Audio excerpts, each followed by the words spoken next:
Hi, Javid. Hi, how are you? Oh, very well, very well. Good. So we've just been talking to the guys at the early part of our lab tour about, the graphene, how we get the graphene from the graphite, and you use all that amazing chemistry, to get those stable dispersions and then scale that process. But of course, you're the one who's weaving all the magic here with those dispersions and turning it into real fibres that we can actually handle. So how does this process work? You get the dispersion. What do you do with it next? Okay, sure. We're starting from here. We make a spinning solution like the honey, and we inject it through the pump. This is the lactic pump and the solution, and it's go through the tiny spinneret. This is like that. And inject the solution to non-solvent system. This means the solution converted to the solid material. So by non-solvent system, so we get this solution or dispersion, as it goes into the bath, it basically precipitates, right? That's true. It comes together. Yeah, sure. Yeah. And just in the beginning, this is like the hydrogel shape.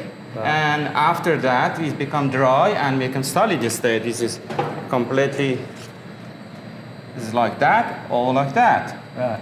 You can use this one as a strong fiber. It's graphene fiber based on the beta spun structure. Right.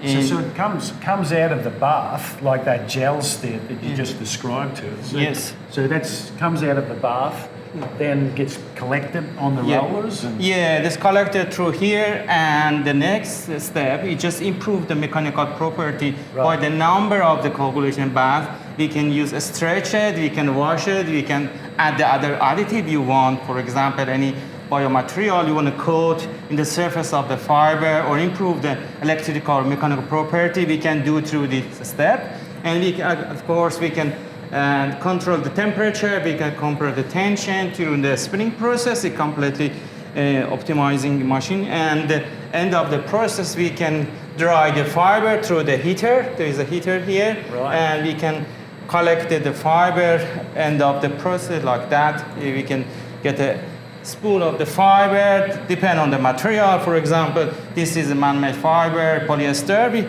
we can produce, or graphene fiber through the depend on the application. We can get the single fiber or multi-fiber collected.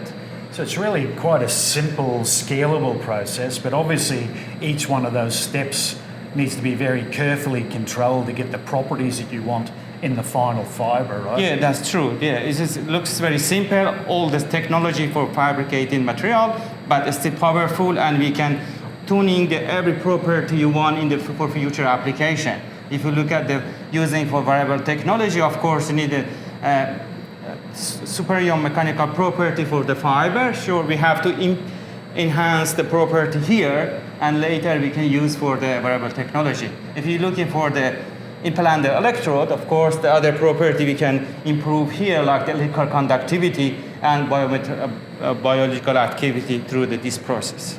And as well as the graphene fibers, I know recently we've been doing work where we're actually spinning long lengths of biomaterial fibers, right? Yeah. Where those biomaterials might have a different function from the graphene for particular applications. Sure, there is in particular application, we use the olefin. This is the new material, and we can, of course, convert it to 3D structure through our facility, like knitting, braiding, or other type of the 3D fabrication currently we have.